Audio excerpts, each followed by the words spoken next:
NEWSTALK989 welcomes you to our new four-county area local podcast series, and our first contributor is Carolyn, and her podcast is Widow in the UpNorth Woods, living in the Asable River Valley after losing your spouse.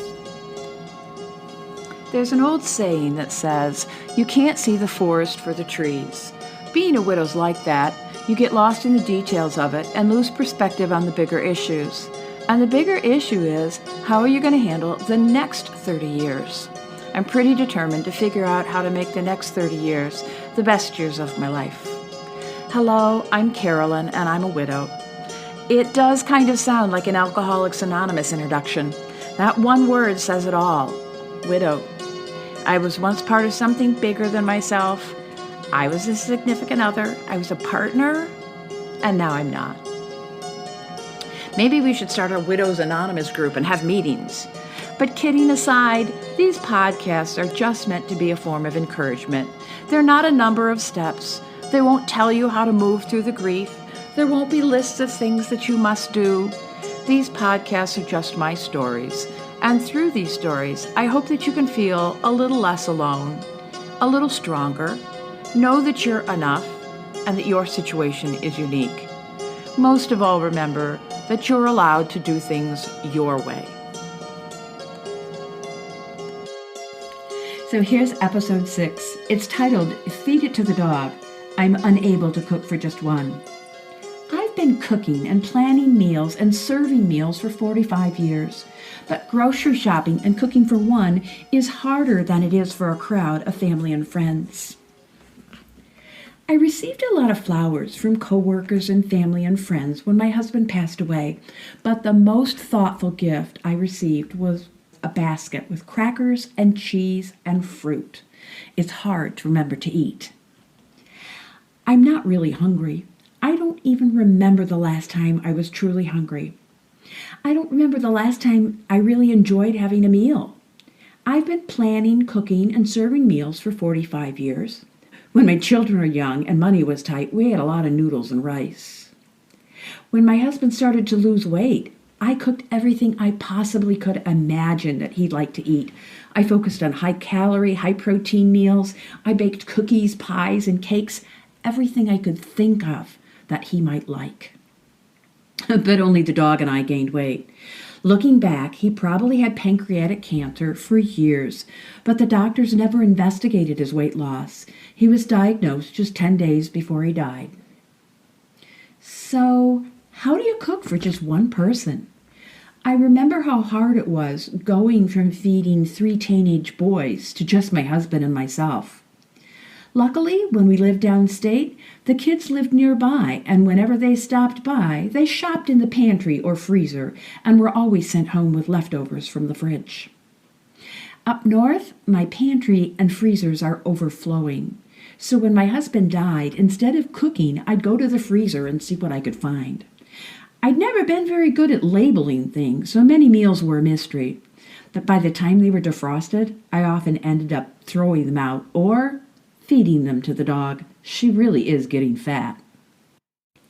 It was probably more than a month after my husband died that I went grocery shopping for more than just milk, eggs, and bread. I was working long hours, but one Saturday I made a list and drove to a large grocery store about an hour away. As I started down the aisles, the country song, One of the Good Ones, came on the store sound system. It hit me so hard, I couldn't move for a moment or two. He was one of the good ones. He was the one who did the grocery shopping. He was the one who went with me to the big grocery store once a month. He even did a lot of the cooking. Regardless of the reason, blocking the aisle is not a good thing to do in a busy grocery store on Saturday morning. So I pushed my cart out of the way and I left the store. I just sat in the car until finally I pulled myself together, got out my list, and went back in the store. I looked at my list and the things already in my cart. 8 rolls of paper towel, Little Debbie snacks, soda crackers, bean with bacon soup, bologna, fire starters. And I realized those were not things that I needed or wanted. My husband used paper towel for everything. I use napkins or a kitchen towel. My husband loved Little Debbie snacks. In fact, I think he lived on them the last year of his life. I really don't like them, and they have too many calories. My husband always used fire starters. I always used some paper and a few sticks. My husband liked bologna. I won't eat it. He liked white bread.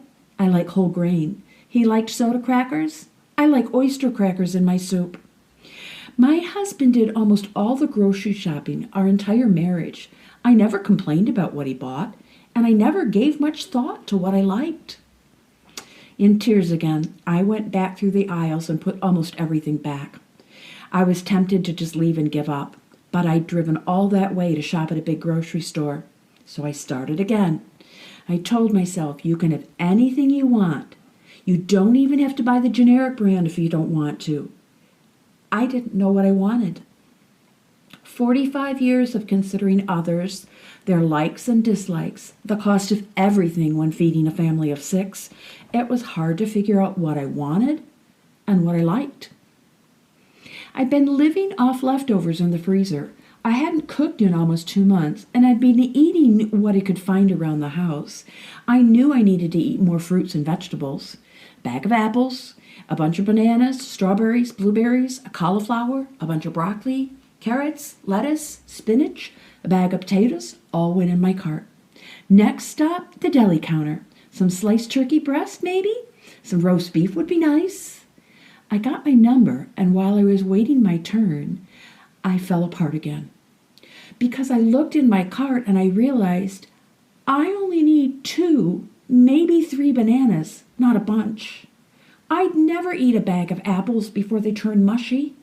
How was I going to eat an entire head of broccoli and cauliflower before it got bad?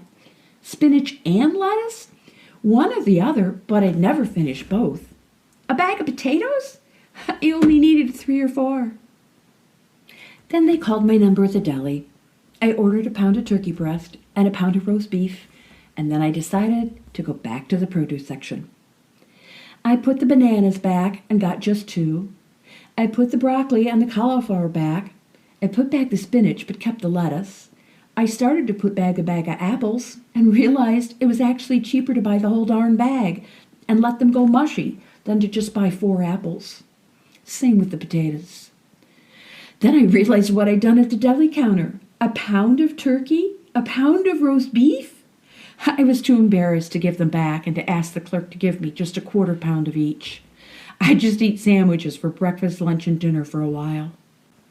Next, I went through the meat department, and it was overwhelming. Anything I bought would have to be divided into single-serving packages. And how do you cook a single serving of pot roast? The thought of having to divide hamburger, chicken, pork chops, everything into single-serving portions caused me to simply leave the meat department. I hadn't been cooking for myself anyway.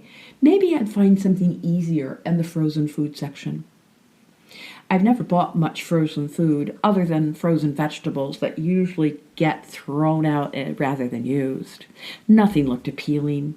Canned goods, baking supplies, dairy, nothing looked appealing. And when something did, the package was more than one person could possibly consume. For the first 10 months after my husband's death, I honestly have to say I have no idea what I ate. The only time I cooked was when I had company. And that's still pretty much the case. When they come, I cook all their favorite meals and desserts, but it's just no fun cooking for myself. I don't go to the big grocery store anymore. My hometown IGA has just about everything I need. When meat's on sale, I'll buy chicken, hamburger, or a roast, and I'll divide the chicken and hamburger into individual portions and dice the roast for making soup. But usually, it ends up lost in the freezer. Then when company's coming, I have to round up all those little packages to have enough to feed everyone. Other times, the entire 10-pound package of chicken that was on sale that I planned to divide up and use to make soup ends up in the freezer without being divided. Cooking is no fun anymore. It's been over a year now, and I'm a bit better about cooking, but I'm not always real practical about it. Some days I'll whip up an amazing stir-fry with sweet potatoes and cauliflower and broccoli, but the remaining cauliflower and broccoli go bad, and I'll be angry with myself for being so wasteful. I hate wasting food, so I try really hard not to. I make soup out of just about anything. Stray vegetables, potatoes, packages of meat that were too big for one person to eat. But after eating it one day, the rest goes in the freezer. It's really hard to make a single serving of soup. Old bread makes really great French toast, but you have to make it before the bread turns green. I have a lot of French toast in my freezer. Milk's a problem. I've tried freezing it, but it separates, and then it has to go in the blender before you can use it, and that's just too much trouble. So I've found other ways to use it up. Milk that is just turned sour is good for making waffles. Even better if you have pecans to go in them. In fact, I have a lot of plain waffles in the freezer, but the pecan ones always disappear. Freeze strawberries at the first sign that they're getting old. You can make strawberry milkshakes using those frozen strawberries and the milk before it gets sour. When you use frozen strawberries, it's thick like ice cream. But don't forget the sugar. Old bananas can be peeled and frozen. You can use them to make chocolate banana milkshakes, which also helps use up the milk before it goes sour. Using frozen bananas makes it thick like ice cream. Milk that's just turned sour is also good for making banana bread, using the bananas that you have in the freezer. Maybe I don't like bananas as much as I thought. Mine almost always end up in the freezer. I do like those chocolate banana milkshakes, especially in the summer. Spinach quiche. It's never made using a recipe anymore because I found that it can be made from old, not moldy, Swiss cheese, mozzarella cheese, spinach, eggs, milk, sour cream, cream cheese, cottage cheese, chip dip, anything I have on hand. Then I cut it and put it in the freezer in individual servings. Ham and cheese quiche is becoming quite common as well because, again, it can be made from old, not moldy. Swiss cheese, cheddar cheese, deli ham, eggs, milk, sour cream, cream cheese, cottage cheese, chip dip, pretty much anything that I have on hand. Eggnog can be used in place of milk to make French toast. Bagels freeze better than white bread. Rice freezes really well. I've never been able to make the correct amount of rice, so there's always a lot of extra. So I have a lot of food in the freezer. Things I made to use up food that will spoil before they get eaten, leftovers from when I have cooked things, or things I bought thinking I would cook, but they end up frozen so they won't spoil. I am frugal. I hate to waste food, but at some point you have to start eating all of those things you put in the freezer. I'm getting better at labeling it, so there are fewer mystery meals, but my freezers are so full. And some things I've tried to save by freezing have not turned out so well. Broccoli and cauliflower must be blanched before freezing, or it will be too mushy and nasty to use. Blanch it or throw it in the soup. The dog won't eat it. Turkey deli is dry and watery at the same time after being frozen, but the dog will still eat it. Cheddar cheese gets crumbly after being frozen, and mozzarella can turn to mush. It's best if you use it while it's still frozen, or garnish the dog food.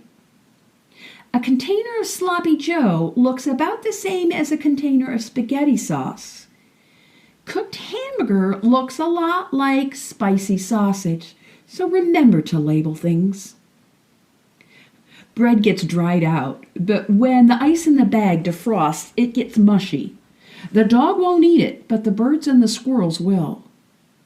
Don't refreeze leftovers of leftovers.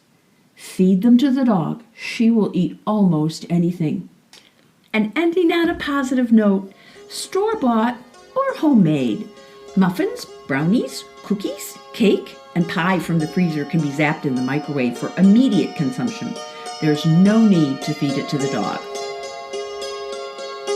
You've been listening to Widow in the Up North Woods, part of the From We to Me podcast on NEWSTALK989 with Carol Lynn, on the voice of the Asaba River Valley.